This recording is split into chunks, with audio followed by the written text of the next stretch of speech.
Who's this man? I was so excited when I got here. This is Tisbe. It's in Jordan, near the Galilean, mountains. And welcome to the story of Elijah the Tishbite. What is he talking about? What was his message? What was his passion as a young man? Let's read it. 1 Kings 17 verse 1. Now Elijah the Tishbite from Tishbe, and we're standing right there, my friend Walter Fight, and then Jordanian, said to Ahab, without an introduction, as the Lord, the God of Israel lives, whom I serve, there will be neither dew nor rain in the next few years except at my word. He passed the security. He walked right into the throne room, and I've been to the palace of the king. It's in ruins today. It was an ivory palace. And this is what he said to Ahab. By the way, according to archaeology, Ahab was one of the mightiest men, kings of his day. What kind of king was Ahab? Good or bad? He was bad. And where did he live? Why does Jesus encourage us to read the Old Testament? Without the knowledge of the Old Testament, you cannot appreciate the New Testament. And Revelation is a mystery because John quotes about 1,000 ideas from the Old Testament in his book. This is Samaria, the gate of Samaria. The gate of the ancient cities were also the Hof, the court, the elders of the gate. They chose men with grey hair to sit there. Because we old men have made 1,000,000 mistakes and you young people only about 10. So we can tell others, what's life about. The events that transpired in Samaria are types of the antitypical end times events. Type is always a literal situation with an ethnic component that goes over to a cosmic concept. And it passes the boundaries of ethnicity. Something literal, small, pointing to something larger and greater. But you first have to understand the type before you can understand the antitype. God wanted to save Ahab through the Elijah message.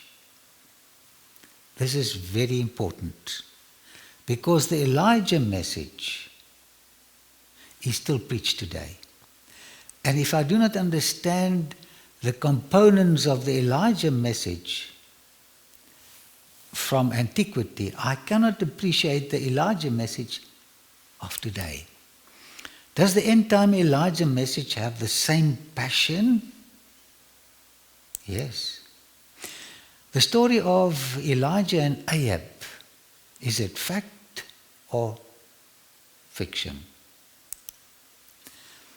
Let me tell you about my first visit to Karkar in 2004.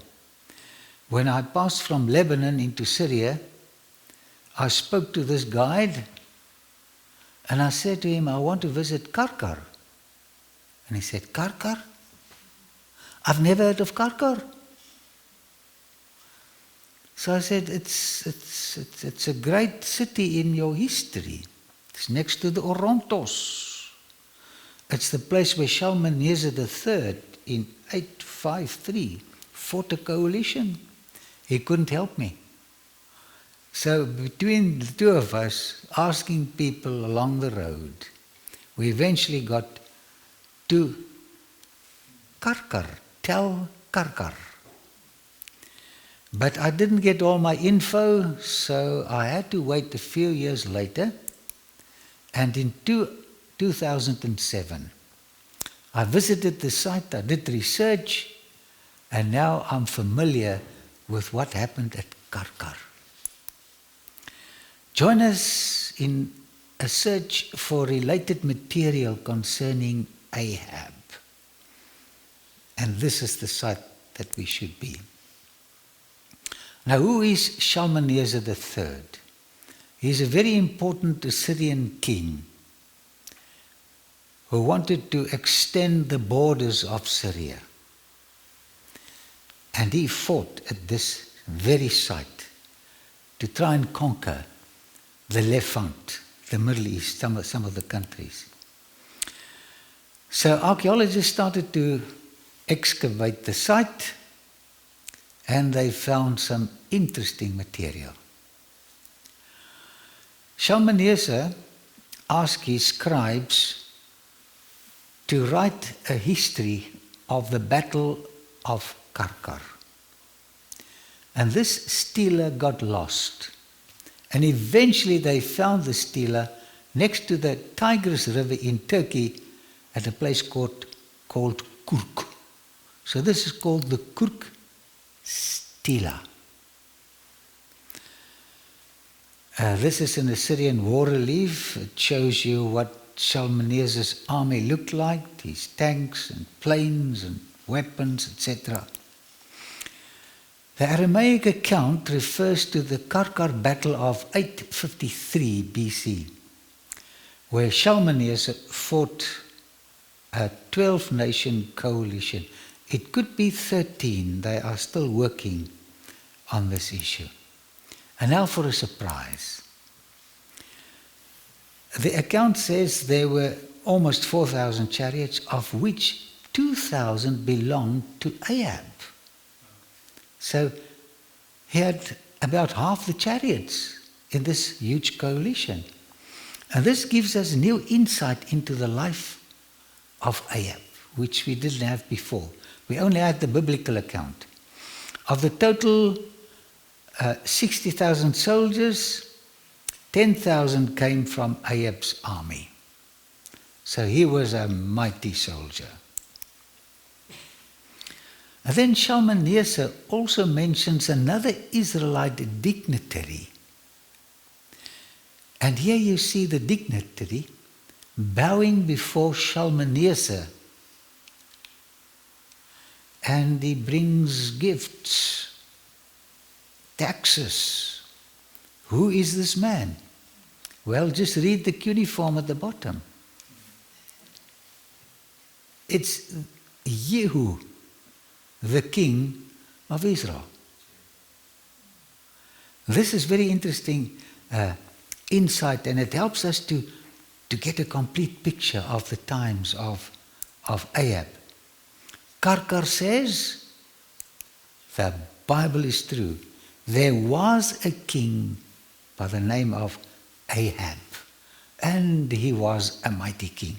You should see his building that he left. Him and Solomon were great builders at Gezer, at Megiddo, and at Hazor. You can see this man in the stones that they've excavated. Aleppo. I usually visit Syria quite a few times. And at one time I walked here and I saw what you're seeing here. A pipe coming down with a lot of dust. Now in archaeology, dust means a lot. So I quickly went up and I knew they are busy excavating. So I was walking around and I spoke to the archaeologists because they had the idea that this could be a Hittite city-state situation, and the Amorites. So it's a very old site with tremendous history. And eventually I got to the place where they did the excavations. So this is very new. It hasn't been published. I'm checking the internet to see if I can get more info. So what is being portrayed here? It's the Battle of Karkar in 853. I went to 2 universities in my country to tell me what's going on here. They couldn't help me. So eventually a scholar from Japan came back to me and he said, this is the Battle of Karkar. So you have it from the Assyrian side, you have it from the Hittites, and this was a real battle and a very important date to appreciate the chronology of the ancient calendars. What is the message of this stone from Karkar? I'm holding it in my hand. It says, the biblical account of Ahab and Elijah is authentic. You see, God wants us to study Elijah. And now He is giving the archaeologists the skills to bring out history concerning Ahab, so that we can go to Elijah and study Elijah just a little more. Now, he was very proud, of course, Ahab, when he kind of defeated the great Assyrian king. And just a question, is success dangerous or is it safe? Man, it's not safe to be successful. Because we become so proud and we overestimate ourselves. This is the Syrian town of Ramta in, not the Syrian town, it should be the Jordanian town of Ramta on the Syrian border in Jordan side. Now after this battle, he became so proud that he said to Jehoshaphat from Jerusalem, let's go and conquer this city. And this is where Ahab died. He rejected the message of Elijah and he died. Ramoth Gilead is the ancient name of this place. Ancient tell of Ramoth Gilead. What happened here?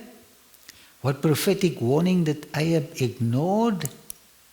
1 Kings 22 verse 17. Then Micaiah answered, I saw all Israel scattered on the hills like sheep without a shepherd. And the Lord said, these people have no master.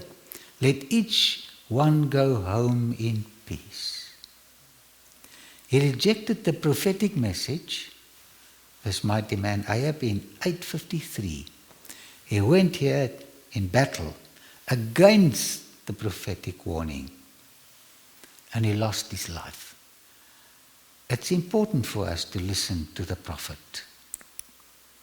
Ahab did not heed the Elijah message or any other prophetic warning. And it says in 34, verse 34, but someone drew his bow at random and hit the king of Israel between the sections of his armor. The king told his chariot driver, wheel around and get me out of the fighting. I've been wounded. I wonder what went through his mind. I've been wounded. You know, when I visit these sites, I appreciate the Bible stories because this is where it happened. Somewhere here, this great king died. Verse 35, all day long the battle raged, and the king was propped up in his chariot, facing the Arameans. The blood from his wound ran onto the floor of the chariot, and that evening he died. Such a sad story. Please don't ignore the warnings of the prophet. It means death. Why did Ahab and Jezebel die? They ignored the Elijah message. What will happen to you and me if we reject the Elijah message? Well, type and anti-type says, don't do it. Let's search for more Ahab clues a little lower down in Jordan. Now this is not Jezebel. This is Loretta. This is a place called Dibon. And in 1868, they made a tremendous, important discovery right here. It was a German missionary. They discovered the Moabite stone. And it's an interesting story. You can pick it up on the internet. What was written here? Well, when they read it, they realized the Bible is true. And here we have the gate of Samaria. I've just been here a week before coming here. An interesting site, Samaria. There's not much excavations going on here. It's in the West Bank, but we hope that the spade will dig into the soil and get us some more info. But this was the palace of King Ahab, the ivory palace, and they picked up some of the stuff, the ivory stuff, in northern Iraq when Sargon II in 722 took some of the treasures to his homeland. What did Ahab build here, except for his palace? Let's read it. 1 Kings 16:32, he set up an altar for Baal in the temple of Baal that he built in Samaria. How sad. He knew about Yahweh. But because of his wife, we find what we call syncretism. He had two mixed up religions. You cannot mix up error with truth. The stones cry out, Ahab is a real figure, and Elijah is a real historical figure. This is an Israelite wall from Ahab's time that they've excavated. Who was his wife, and where did she come from? She came from what we today call Lebanon. And this is Baalbek in the El Bekaa Valley. A tremendous site to visit. I wish I could spend some time here. They discovered that hugest, the heaviest column here, weighing 1,000 tons. No crane, modern crane, can pick this thing up. How did they build? We don't know. They guess. 1 Kings 16:31. He not only considered it trivial to commit the sins of Jeroboam, son of Nebat, but he also married Jezebel, daughter of Ethbaal, king of the Sidonians, and began to serve Baal and worship him. Bad news. Any evidences of Baal worship here? Yes. This is a relief of Baal. This is what the man looked like. The meaning of the name Elijah, Yahweh is my God. The Canaanite said, well, Baal is my God. So here we have a clash of the true and the false religion. I discovered something fantastic in this museum in Syria, Tartus, and here you see another image of Baal. The Bible is true. It speaks about Baal, and here you see it with your own eyes, excavated near Tartus. You're looking at the ruins of Tyre in the sea. What was Jezebel's father's name? Ethbaal. This is a colonnade at Tyre.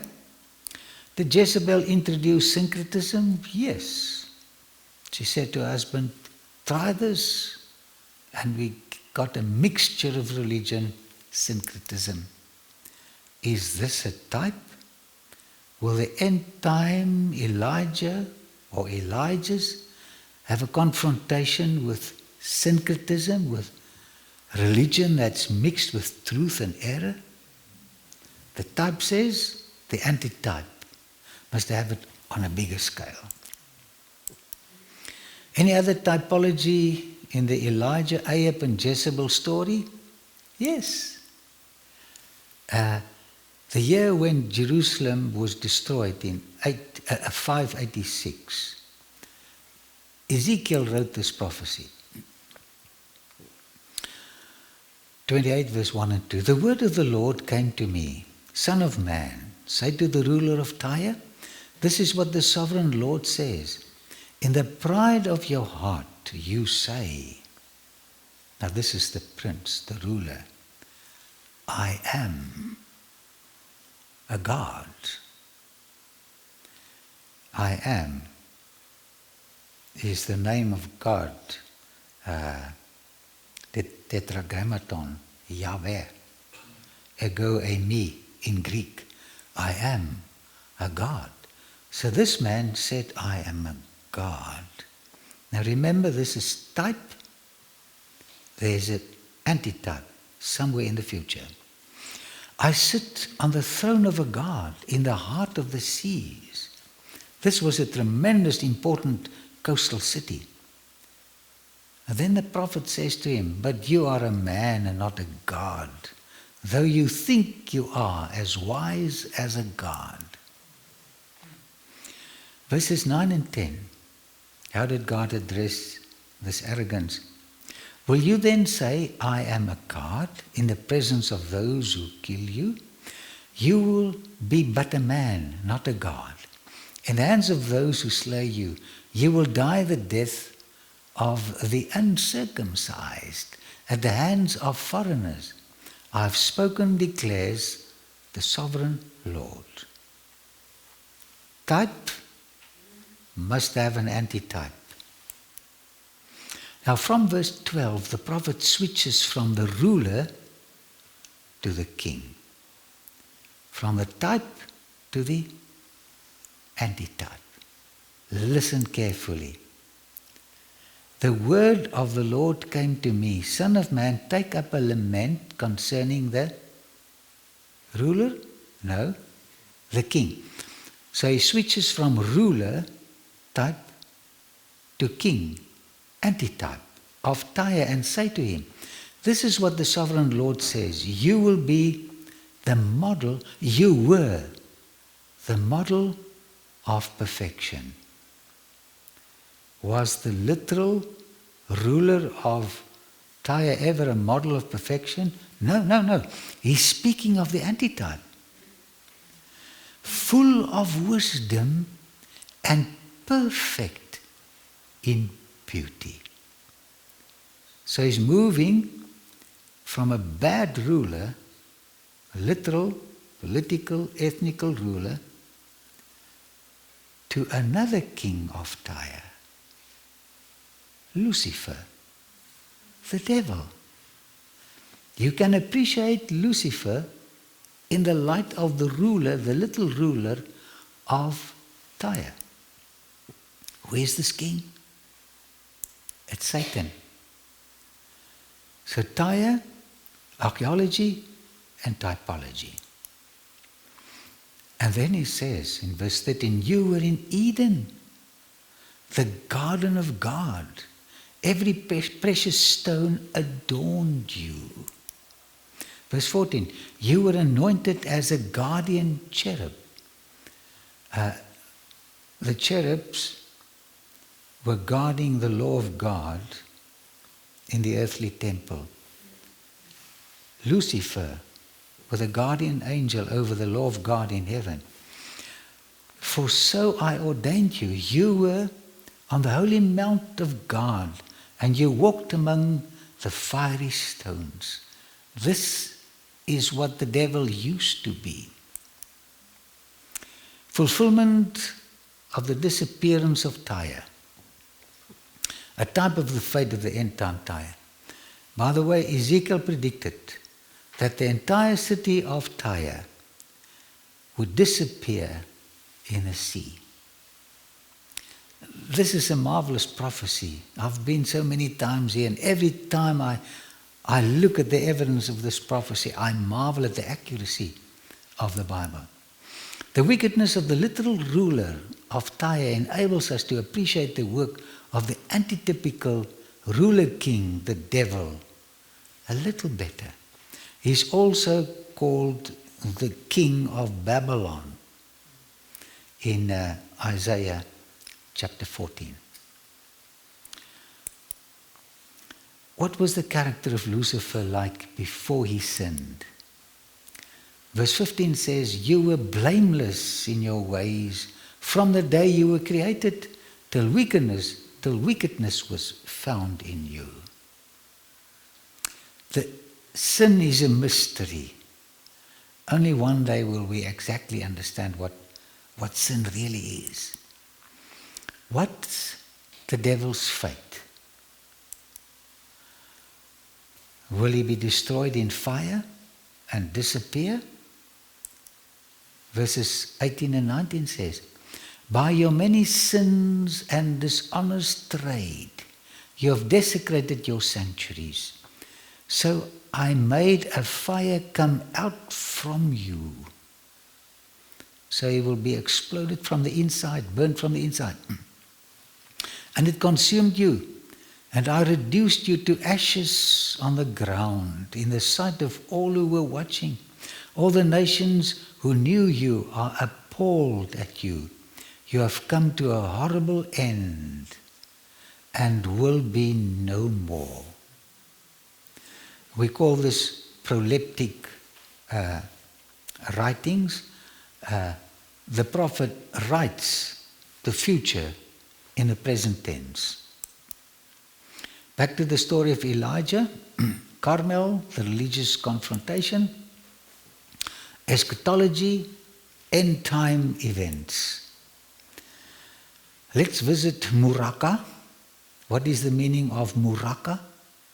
It's the Arabic word for fire. Muraka. Is the historic conflict between Elijah and the prophets of Baal a type of the end time conflict, religious conflict? Yes. What pushed the conflict to a climax? 1 Kings 18:16 to 18 says, so Obadiah went to meet Ahab and told him, and Ahab went to meet Elijah. When he saw Elijah, he said to him, is that you troubler of Israel? I have not made trouble for Israel, Elijah replied, but you and your father's family have. You have, listen to this, abandoned the Lord's commands and have followed the Baals. So Ahab, you transgress God's law. The Elijah message says, obey. Uphold the law. The law has not been abandoned. Verse 19 and 20. Now summon the people from all over Israel to meet me on Mount Carmel. This is very important detail. And bring the 450 prophets of Baal and the 400 prophets of Assyrian who eat at Jezebel's table. So Ahab sent word throughout all Israel and assembled the prophets on Mount Carmel. Can you see this huge religious assembly? 850 men of the cloth, the great state religion, backed up by Ahab and Jezebel. The site of the confrontation. You can visit the site today. And it's so interesting to visit here and relive the story. What was the great issue at Carmel? Verse 21, Elijah went before the people and said, how long will you waver between two opinions? Syncretism, truth and error. If the Lord is God, follow him. But if Baal is God, follow him. But the people said nothing.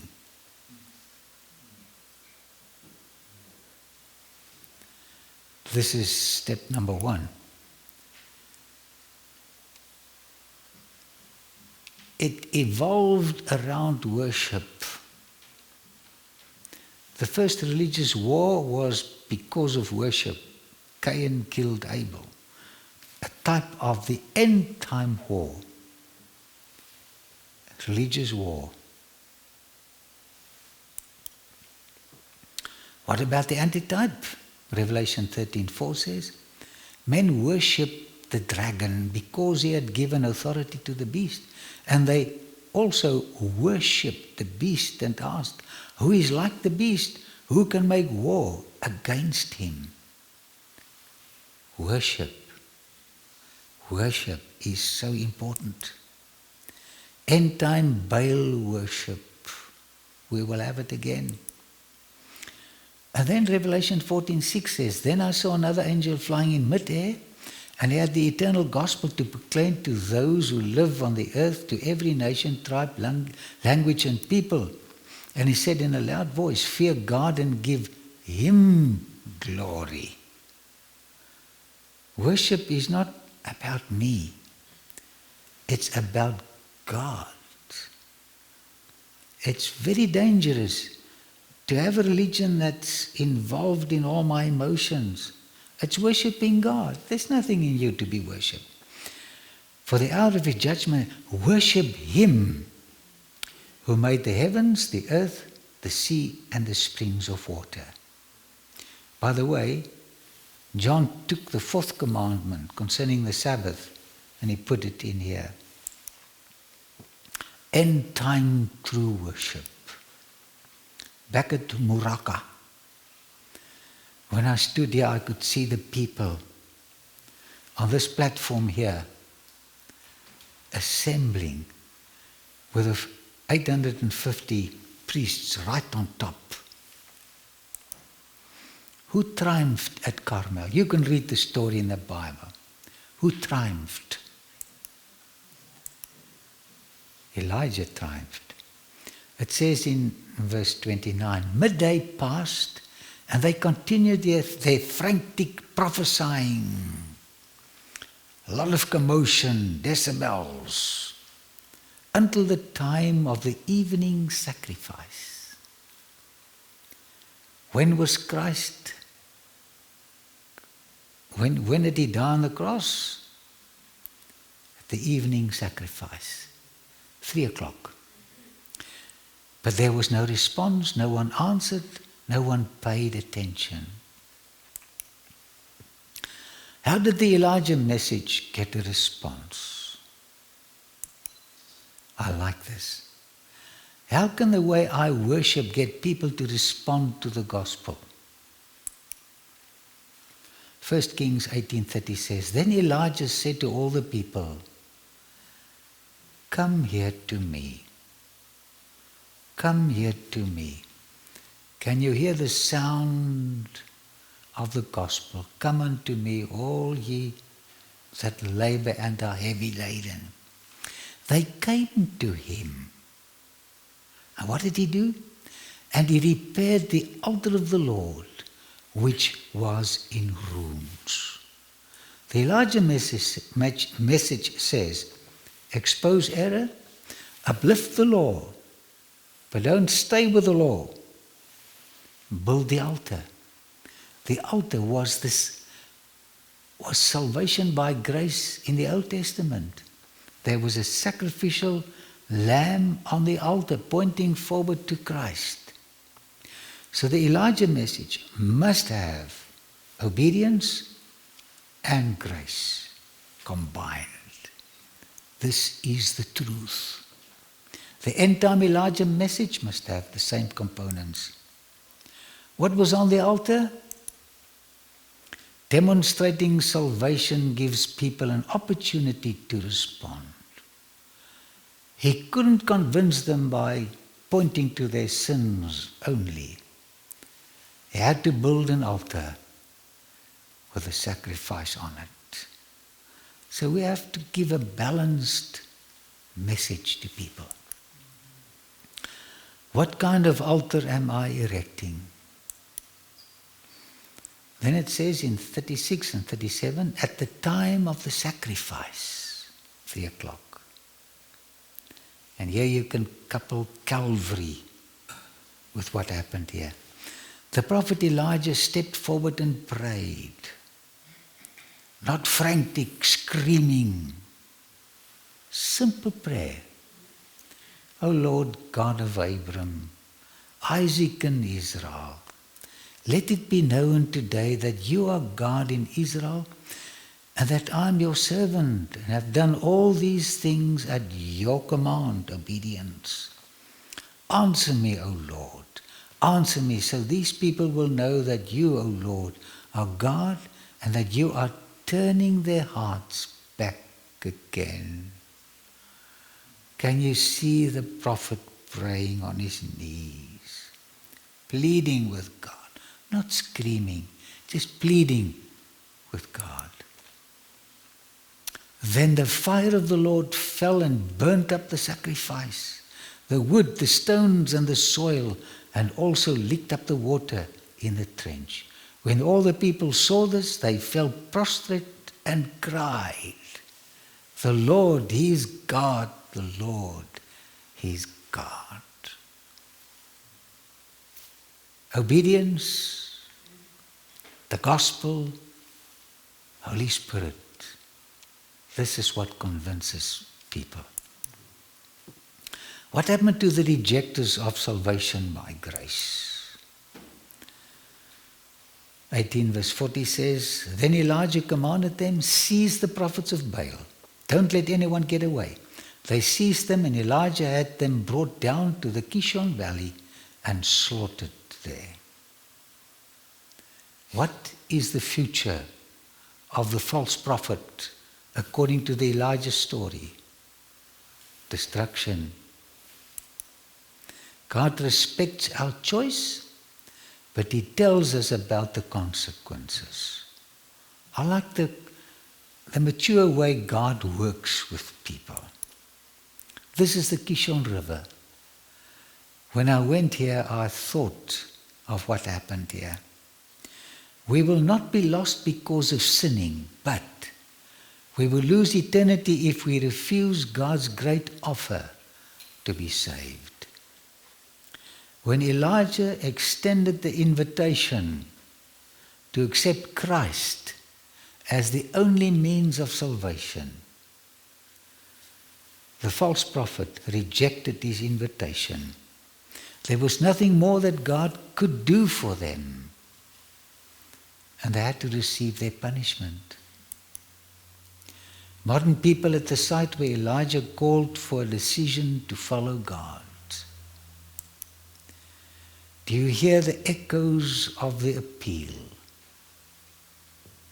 If God is God, follow Him. If Baal is God, follow Him. Those who surrender to Jesus, who open the door of the heart and invite Him in, will be in safe keeping. He says, I am the way, the truth, and the life. John 14:6. Possessing Jesus, they will possess truth. They will be complete in Him. Accept truth. Pay the price. But accept truth. This means life eternal. Softly and tenderly, Jesus is calling. Calling for you and for me. See on the portals, He's waiting and watching for you and for me. Come home, come home. Ye who are weary, come home. Earnestly, tenderly, Jesus is calling. Calling, O sinner, come home. Why should we tarry when Jesus is pleading for you and for me? Why should we linger and heed not His mercies? Mercies for you and for me. Come home, come home. Ye who are weary, come home. Earnestly, tenderly, Jesus is calling, O sinner, come home.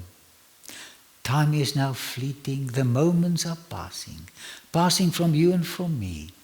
Shadows are gathering, deathbeds are coming for you and for me. And then the hymn writer says, come home, ye who are weary, come home. Earnestly, tenderly, Jesus is calling, O sinner, please come home. Oh, for the wonderful love he has promised for you and for me. Though we have sinned, he has mercy and pardon for you and for me. Come home. Ye who are weary, come home. Earnestly, tenderly, Jesus is calling, O sinner, come home. Our next lecture will be a follow-up when we look at the second Elijah, John the Baptist, and Jesus. This is Mukavir, where John was beheaded. Let's pray. Father in heaven, thank you for the stories in the Bible. Not stories by themselves, but stories with deep spiritual dimensions. Help us to study the lives of these prophets and help us to understand the Elijah message and help us not to mix the truth and error, but help us to seek out truth and follow it. Thank you that Jesus is truth.